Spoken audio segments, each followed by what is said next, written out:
Today on the Diz List, we count down our top 5 Underdog rides at Walt Disney World.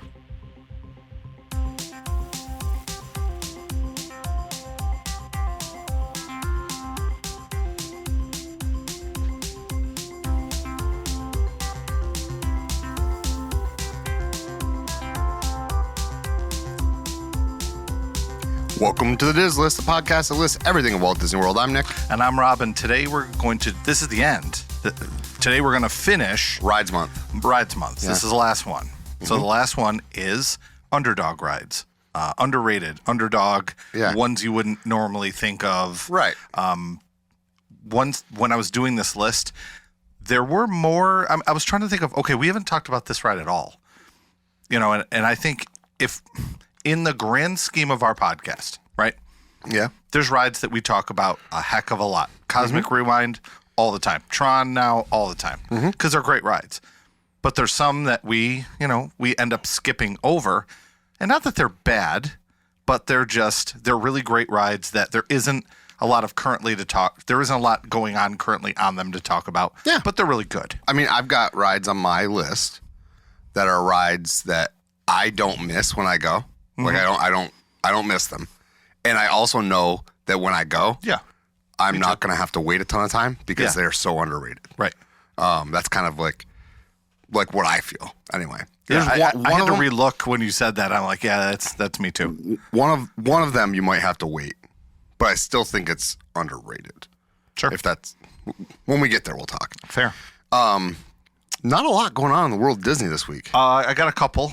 Okay. One's, I don't know if you know this. I'm really hoping I surprise you with this one. Okay. But I don't know. Yeah, I'm sure you already know it. The first one is, so they, obviously they drain the rivers of America. They're doing all the construction back there. Yeah. But it's very rainy in Orlando right now. Yeah. And the reports I'm hearing from the residents and the people who are there on a regular basis are saying that the rivers of America are filling back up. Well, not all the way, but like you look in there and it's, there's definitely a small river once it rains really hard. And I mean, it makes sense, right? It's a low spot. It is. So it's kind of funny. I mean, I wonder, I never really thought about it this way, but I wonder how often they have to treat the waters for like Tiana's or Kali River Rapids or the ones that you're out like that.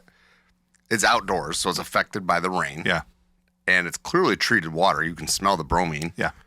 So I wonder how often they have to like up the chemicals. I bet you there's a listener that knows. I'm sure there's at least one listener somewhere out there that knows. Our listeners are pretty knowledgeable. And we have some cast members who listen too. I bet they know, or they can ask somebody who would know. Very true. I saw a video this week, which is Disney adjacent, that I wanted to bring up. Sure. It's the Mammoth Club. So it's Molly, formerly of All Ears, now has her own thing. Yep, right? The lady with the red lipstick. That's how I know her. Yeah. Well, I'm not making fun of her. It's just how I know her. Yeah, she wears like that's her thing. Fire engine red lipstick. Yeah. So, her and Alan, her husband, I think, it doesn't matter. But the guy that looks like the wrestler. Yeah, I mean he's shoot, I'm trying to remember what the name. Yeah. So anyway, they went to Randy Orton. He looks just like Randy Orton. He does look like Randy Orton. Just like him. They went to Evermore. And I don't know if you've seen pictures of this resort. No. So it's this amazingly beautiful resort with a pool that looks like a full-blown lake. Yeah, you can feel free to look it up right now. Is it in Kissimmee, I feel like? It's in Orlando. I know it's in the Orlando area. It's like you can see the Epcot. You can see Spaceship Earth at night because it lights up. You can see the top of it. That name, I just get Edgar Allan Poe vibes. Evermore? Yeah, a little bit. Yeah. So they stayed in a 4-bedroom. What? They were hosted, but then they told the price. Yeah, that's a lake, by the way. Or that's a pool, by the way. Yeah, I'm looking at this photo. So that is like the biggest pool I think I've ever seen in my life. Yeah. There's hotels, there's villas, and everything else. They stayed in a 4-bedroom, 4-bath villa that one of the bedrooms had 4 bunk beds. So like kids, with the bottom bunks were double beds, the top was a single. And then every other bedroom had kings. So 3 king beds, that room. And take a wild guess, knowing how much it costs to stay at Poly's, to stay at like those deluxe resorts. Take a wild guess of how much a 4-bedroom villa per night with by the way, a massive, like you have a massive deck and stuff like that. So you have that overlooking that pool area. So the big hint is take a wild guess, which means I'm going to be surprised. What would I actually think without, like, I know you're going to go lower than probably what I'm going to say. I mean, I don't know. Maybe not. A night, I would say $1,000 a night. $1,000. That would be the not lowballing it because I know you're probably going to say a lower price. I mean, I'd say $1,000. Okay, so you need to remember that it costs close to that for rack rate at the Poly. Yeah. In a 1-bedroom, or not 1-bedroom, like a regular hotel room. Okay, so then go higher then. No, I'm not saying that. I'm just saying like a 4-bedroom. Yeah. I would have expected costs well over that. Okay. It was $850. Oh my God. But it's a 4-bedroom. You can easily go 4-bedroom. Yes, there were 3 queens, and then the 4th bedroom were 4 bunk beds. Like it was a kid's bunk room, and every bedroom has its own bathroom. I was shocked when they said $1,700 our $1,700 stay, and then they stayed 2 nights. I was like, is it $1,700 a night? And they said it's $850 a night. Huh. So here's where it is. Yeah, it's very, very close to Disney. Correct. It's like next to Golden Oak. Yeah, it's next to Golden Oak. It's in that general area where Port Orleans. We have a colleague who's staying there in April. Really? His wife is a travel agent, and she got a discounted rate. Wow. He teaches PE. Wow. He is also bald. Interesting. I know who you're referring to. That is very, very cool. Yeah. Well, he has a big family. Right. So he can get... I don't know, he's staying in a 4-bedroom, but he's going to stay in... Wow. Yeah. Man. But like 800, I thought, these are going to be really expensive. For where that's located, $850 for a 4-bedroom. Think about this. I could easily say, you could go with 3 families because there's room for all the kids in that 1 bedroom. So, hold on. We booked our tickets for our trip at Christmas time. Yeah, I know. I told you that, right? Yeah. We were going to get an Airbnb. Yeah, look up prices. Airbnb is still going to be cheaper. But is it? I don't know. We're traveling with, so this is going to be new too. This will be fun. We have not gone with my mother. I'll talk about this another time. Yeah, okay. Or I'll do this on Patreon. Bottom line is, I'm going to go in. I'm pausing my story for Patreon. Okay, Patreon. I'll get into it. Yeah. If you're not a Patreon member, please join. You're just going with extended family. Just say that. Correct. Yeah. I'm actually interested in this now. So yeah, you definitely threw a curveball at me. I was it's super close. Super close. It's cheap and it's incredible. I mean, it's not cheap, but it's cheap. It's in the grand scheme of things. If you did it right, like if let's say I went with my brother again. Okay. Yeah. And I invited, maybe that's a bad example. If I brought my other brother. Okay. So I have a brother, Matt. Mm-hmm. Okay. He has 4 kids. Okay. We could easily fit his family of 4 and his family of 6 and my family of 4 in that one room with the bunk beds. Easy. Huh. Well, no, not in the one room, but like I'm saying, like I could take one of the big bedrooms. He and his wife could take one of the big bedrooms. Yep. Some of the kids could chill in the boys, because he has all boys and I have one. Like all the boys could chill could go to the other room and my daughter could have the last bedroom easily. I mean, it would be spacious, and it would cost me $425 a night. Man, we should be getting. And paid. you could do 3 families. We should be getting paid by this place right now. Hey, please. If they're watching us on YouTube, if they're listening to us on Spotify, please. We would love to go and do a review of your resort. I saw Molly doing this video. Yeah. And I've seen other ones, but never with a price attached. And they attached they said what the price was. I was like, what is going on? Great. Full kitchen, just like a DVC resort. Mm-hmm. Like everything. It's gorgeous. You got to watch this review. And you'll be like, I might have to go. They have a rope swing that jumps into that pool. That's cool. They have like hammocks that are over the water. Like, so your hammock is like, you can rent a cabana there. It's like, yeah, I'm just saying. That's really cool. Yeah. I know that there wasn't a lot of news for Disney, so I brought that for you No, that's today. perfect. So, I know you're a baseball card guy. I am. Have you seen the new Mickey Mouse baseball cards? Which ones are you talking about? I'm going to show you. Are you talking about Lorcana, or are you talking about the... No, so Topps is putting out this series. Have you seen these yet? Yes. So I'm putting them up on the screen. It's so Topps is probably the most well-known of card companies, and they each have a drawing of Mickey Mouse on them with a team. So the two are both California teams. There's Angels and Giants, and Mickey is featured on them. Do you know any info about these? I don't know how many. I know card collectors. I just know that you are. I know that.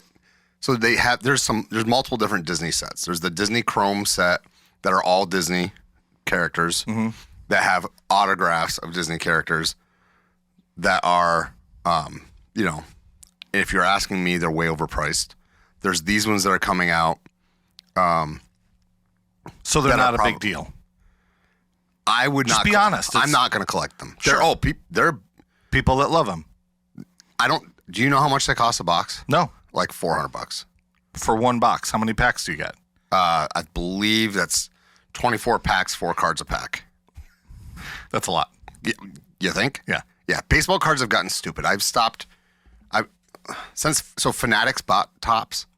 You were telling me that. This is kind of off track, but Fanatics bought Topps and Panini, which means they bought the two competing companies. They've jacked up the price. Used to be you bought hobby boxes, which you can buy these hobby Disney boxes, and they might come with autographs of characters that are, whatever. And sometimes there's Star Wars stuff in there where they're actually autographs. But you can buy these hobby boxes. It used to be you'd buy the hobby boxes. That's where you got stuff. Now they have these things called breaker boxes because they wanted a transparent way to load boxes just for the people who break them on YouTube and scream and holler and act like a fool. Yeah.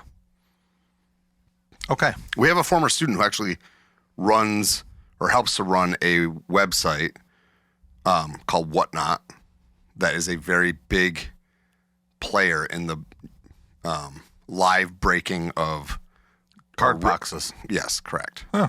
They're a big deal. So anyway, that was off the tracks a little bit, but it's about the Disney cards is why I went there. I had one last thing that was going to be kind of a discussion, but it could take a while, and I think our discussion of the Evermore kind of took the place of this. Apologize. And I'm happy. I like that's a great conversation. I just saw that it looked like there were signs of construction above for the Galactic Star Cruiser, and then I was like, I was going to ask you, do you ever think it's going to be a hotel again, or it's just going to be offices? Doesn't have to be a long conversation. I just want to know your opinion. I think any construction you're seeing is probably due to office stuff and needing to convert some stuff and have some stuff there. But do you think it'll ever? I think they spent so much money on it that eventually they're gonna have to find a way to repurpose it to just get the return on investment. Right now, it's a convenient place because they are doing so much work over at Hollywood Studios. Yep.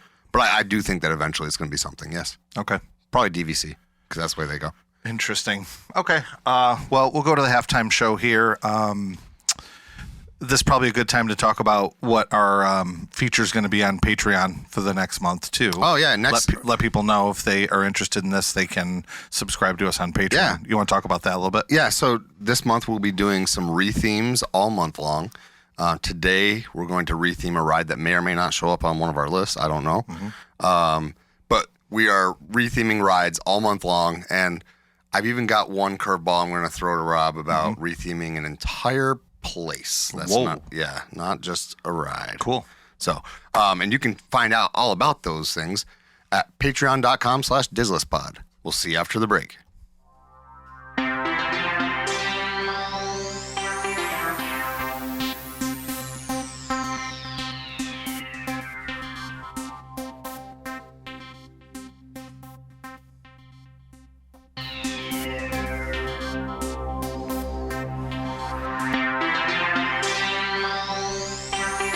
Welcome back. Today we're going to talk about our top 5 rides we consider to be underdogs, underrated rides, things that maybe people don't talk enough about. Yep. But we don't ever miss.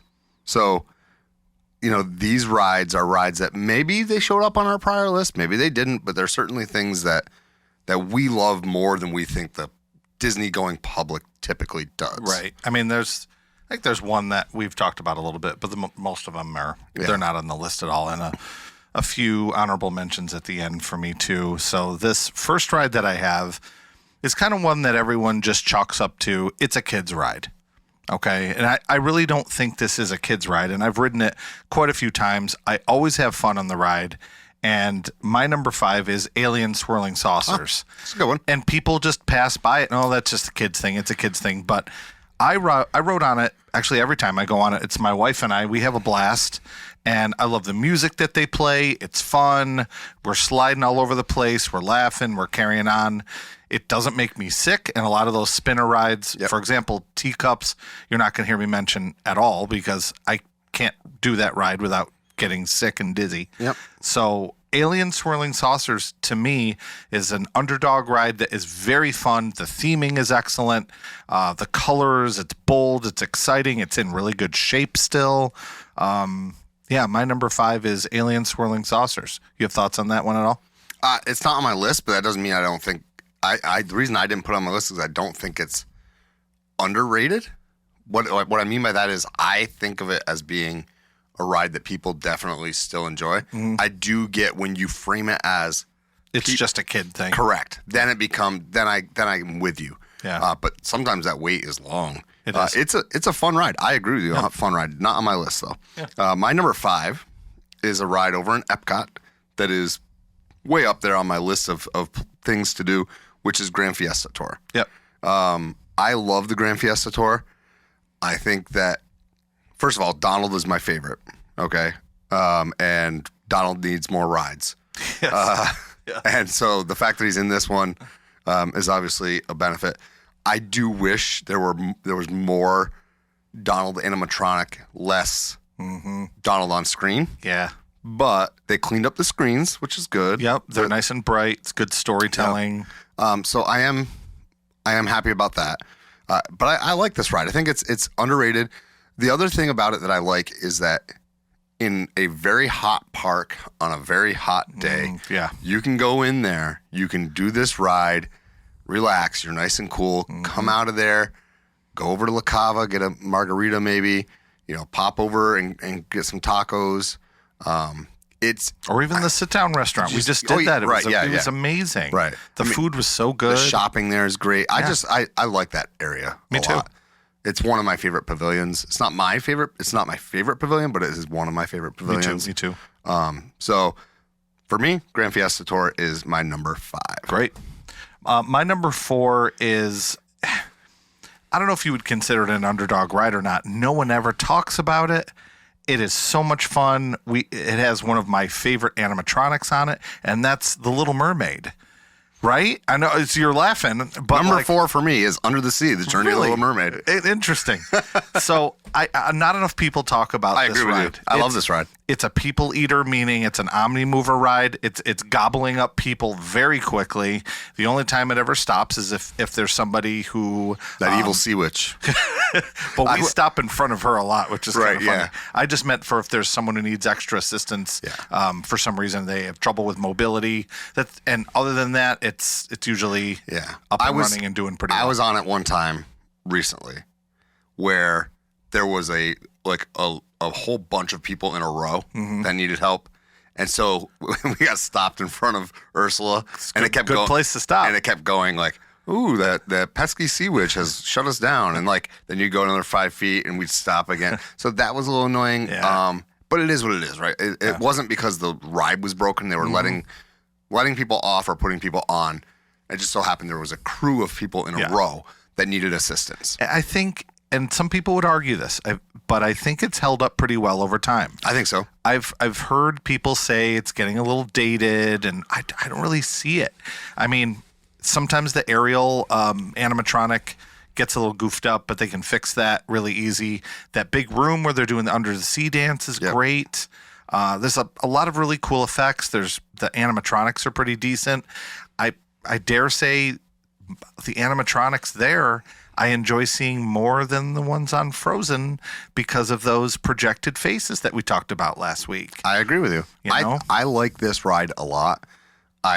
In particular, the Ursula animatronic is magnificent. Whatever material they use to create her, sorry to interrupt, you can go back to it in a second. I just want to say this. It's some kind of rubber material where it's just the way it moves is it almost reminds me of like shark skin or something like that. Yeah, you know it looks like it should. Yeah, it's very cool. I just feel like when people hate on it, they aren't taking into consideration like how many animatronics are in there.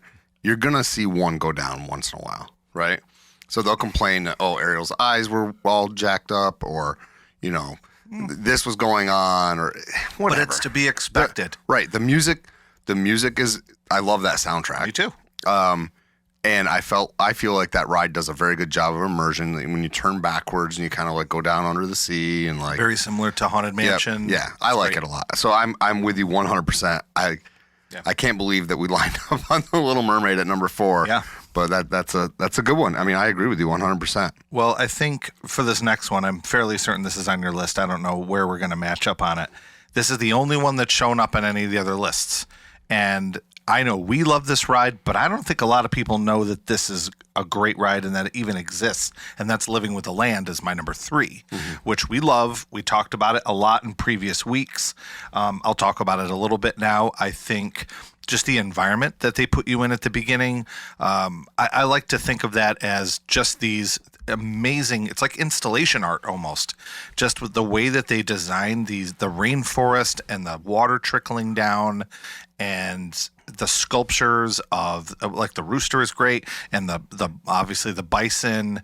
And then at the end you actually learn something, and it's kind of inspirational. You're out in the bright area of the greenhouses, the fish, and I'm not sure where it's going to end up on your list, so you are either talking about it now or later, or maybe not at all. I don't know. I'm not going to talk about it right now. Okay, sounds good.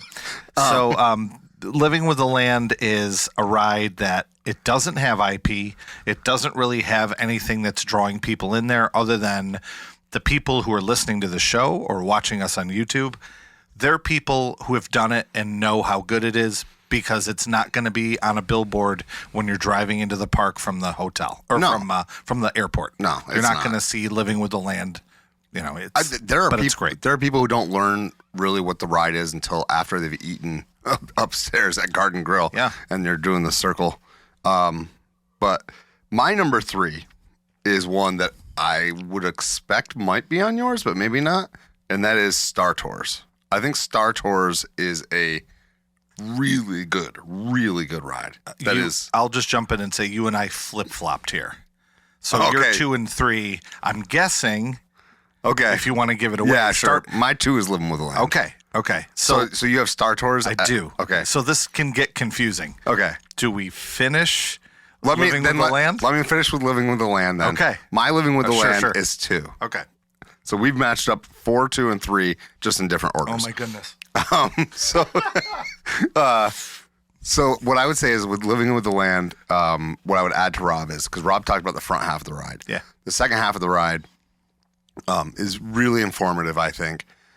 The only thing I don't necessarily enjoy as much is the aquaculture area where you go through and they've got the fish and stuff like that.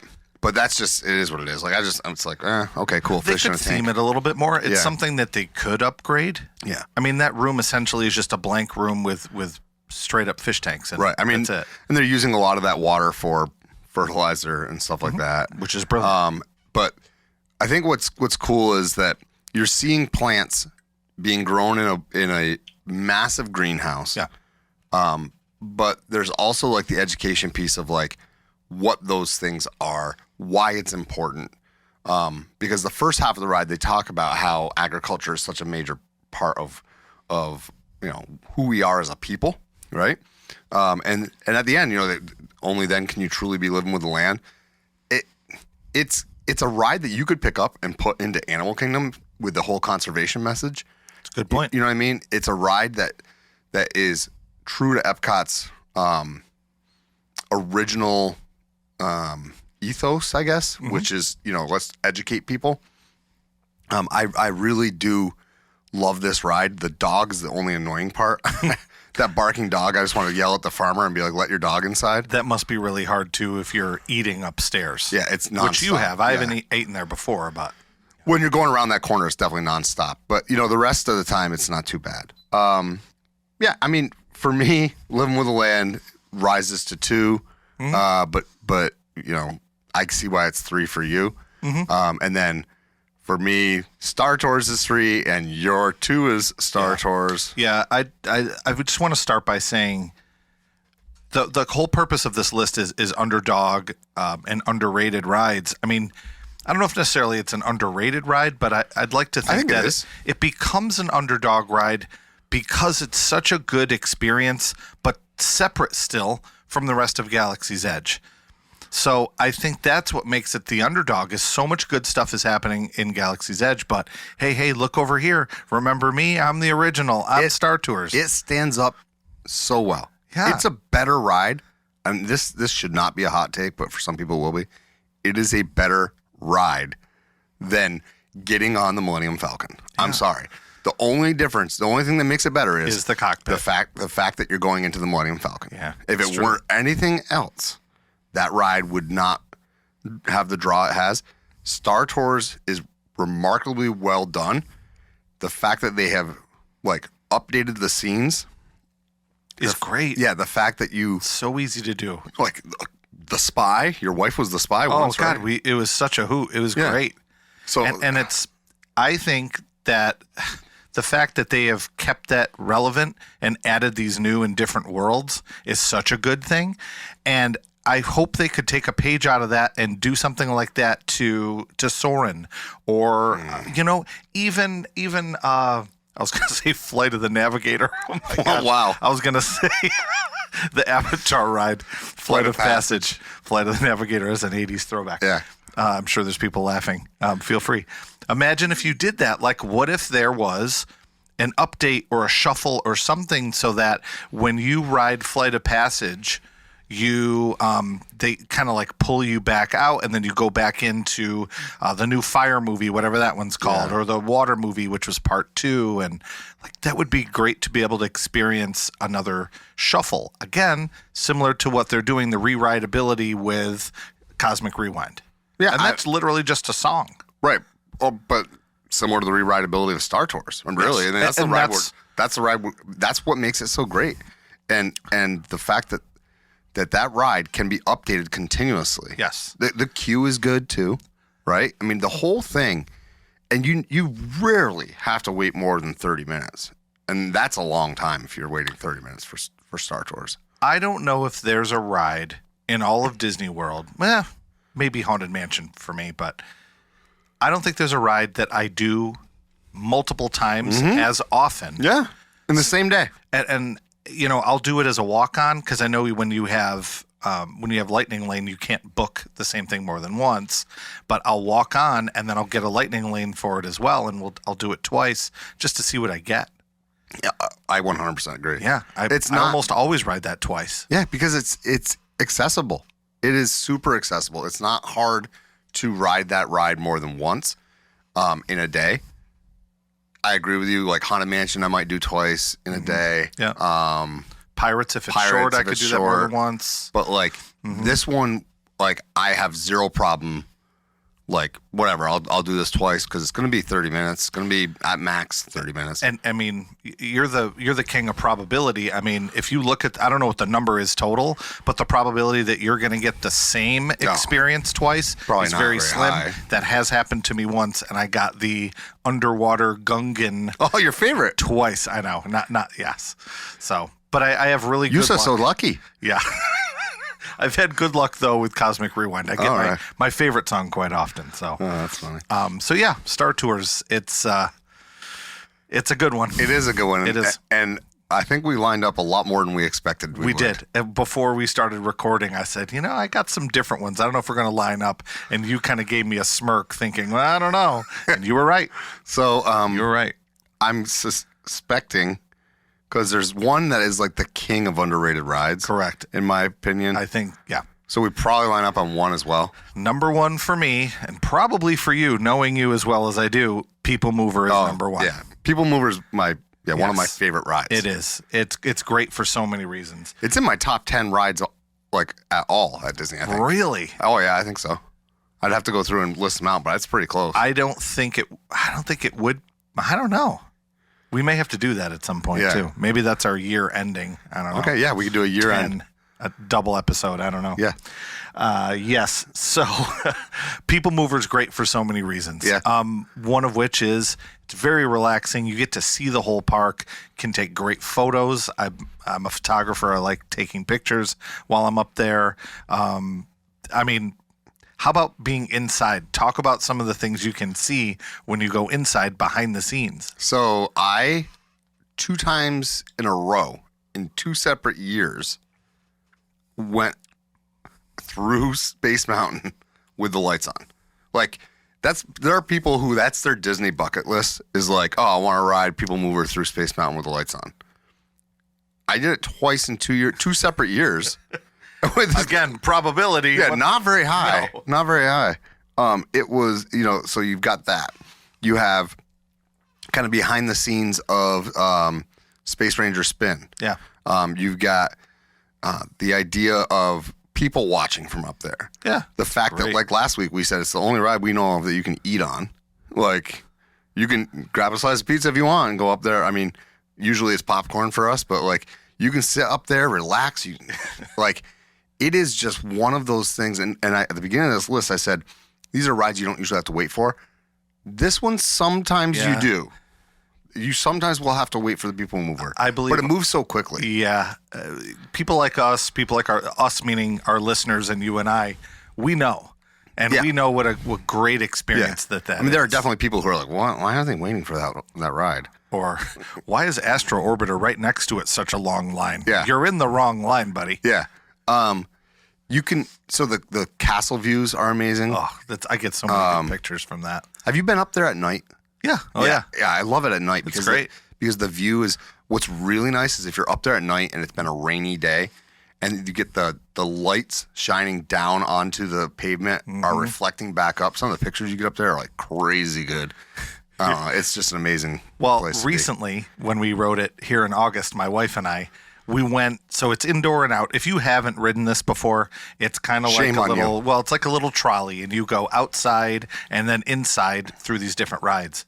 And at one point, we went inside, and it was pitch black.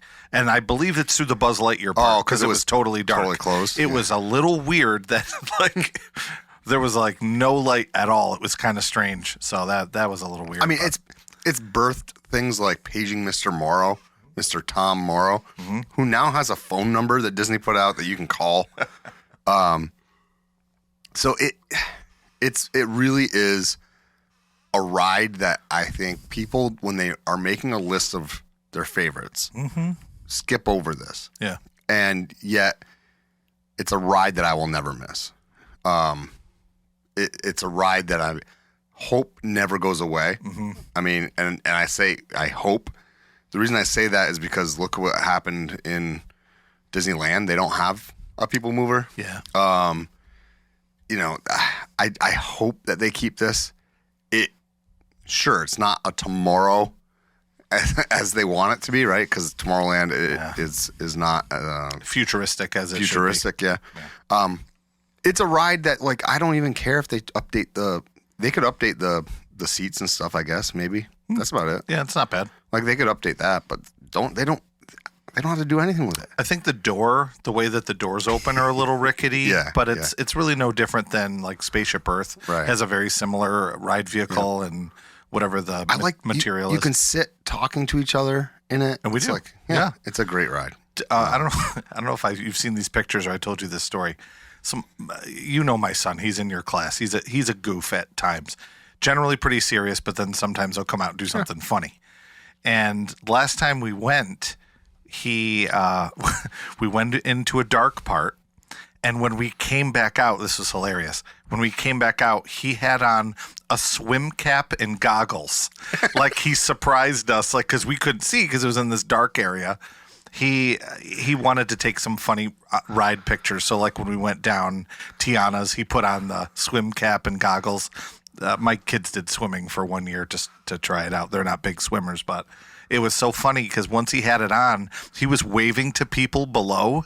We have video of this. Did you ever see the pictures of him with the swim cap on? I saw it, but not on the People Mover. God, it's so funny. I think it was on Tiana's. I saw it. Oh, yeah. He had it on. He was waving to everybody below.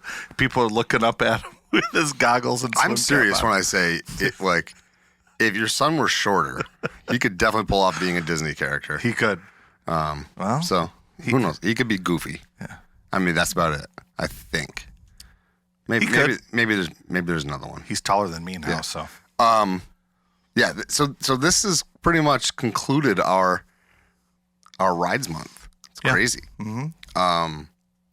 We'll have to do one for like shows at some point. Yeah, because I was thinking of that too. Like, Because like I for didn't instance, get to talk about Country Bears or Tiki Right. Room and all that good stuff right. too. Or even like Carousel of Progress. Like you're moving, but you can't really call that a ride. Right. So I don't know. We should definitely do an attractions or shows. Yeah. Week at least, not necessarily a month. But Yeah, we have lots of good stuff coming up, and like we said with Patreon, we're going to be doing shows for the next month on our Patreon. Our main show, we'll kind of do wherever the wind blows us. Sometimes we take requests. We have a couple that are requests. We have DVC show coming up.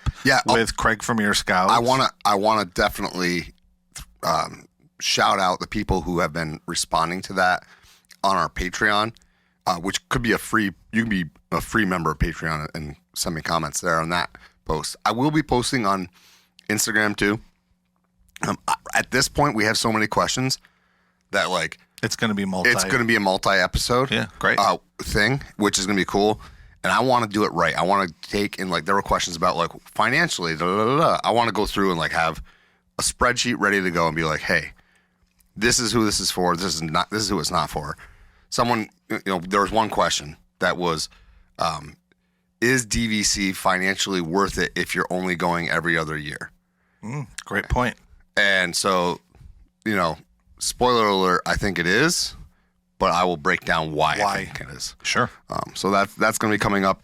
That'll probably be probably into November before we get everything all taken care of for that because of my soccer season and everything else. Because I think we'll be playing in November. Craig has been really good about scheduling too. We're gonna, if you're listening, Craig, shout out to you. We're still reaching. We didn't forget. We're reaching out to you soon, and we're gonna schedule the recording of that episode. Yeah, absolutely. Guys, thank you so much for listening to us this week and the last few weeks as we, kind of revisit our roots and talk about rides. But it's a great, big, beautiful tomorrow, and tomorrow's just a list away. Tune in next time, and we'll see you real soon.